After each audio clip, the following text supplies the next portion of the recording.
तो आज हम लोग समझेंगे कि 15 अगस्त और 26 जनवरी में क्या अंतर है। तो देखो 15 अगस्त को हम लोग बोलते हैं स्वतंत्रता दिवस, इसको इंग्लिश में बोलते हैं इंडिपेंडेंस डे। क्या कहते हैं? Independence day.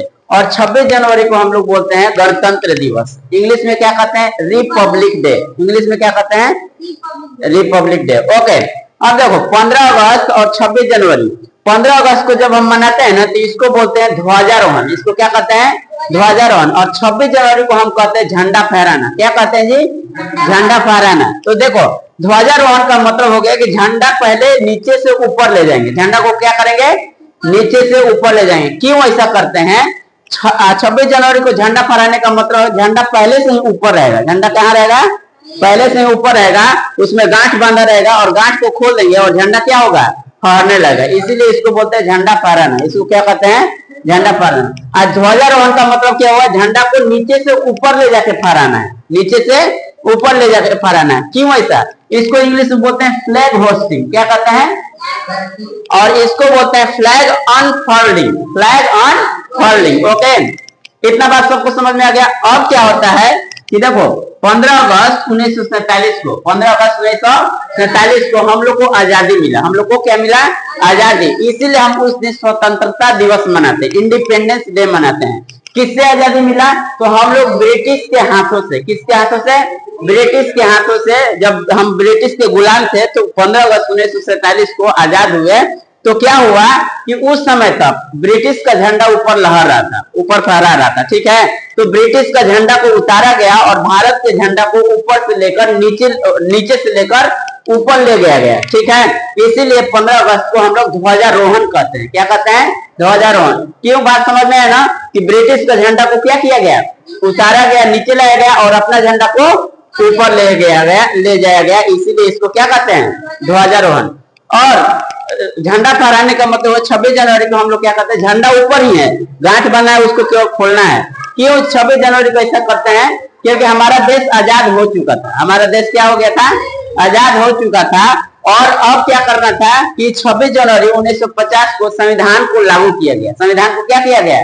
लागू किया गया। इसीलिए उस दिन हम केवल झंडा को फहराते हैं, मतलब गणतंत्र दिवस मनाते हैं। गणतंत्र दिवस मनाते हैं। 26 जनवरी ही दिन क्यों चुना गया? तो इसलिए कि आईएनसी के बारे में सुने हो ना? Indian national Congress. Indian national Congress, ठीक है ना? भारतीय राष्ट्रीय कांग्रेस, इसके बारे में सब लोग सुने हैं ना? 8 क्लास में पढ़ने के लिए मिला है। तो उन लोगों ने 1930 को कहा कि हम लोग 1930 में क्या करेंगे? पूर्ण स्वराज दिवस मनाएंगे। कौन सा दिवस?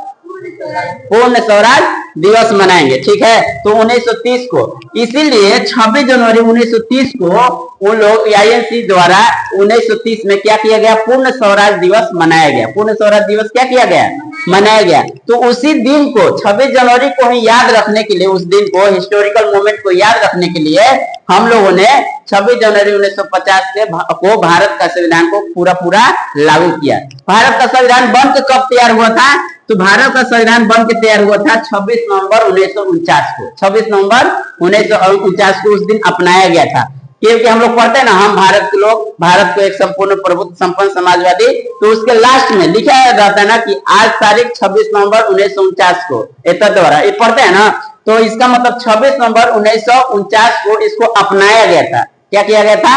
अपनाया गया था। लेकिन 26 नवंबर को, मतलब 26 जनवरी 1950 को क्या किया गया? पूरा लागू किया गया।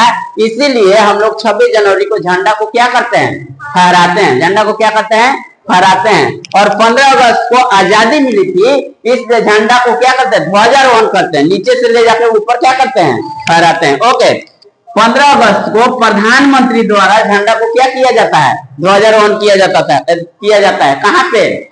लाल किला में। कहाँ पे? लाल किला में।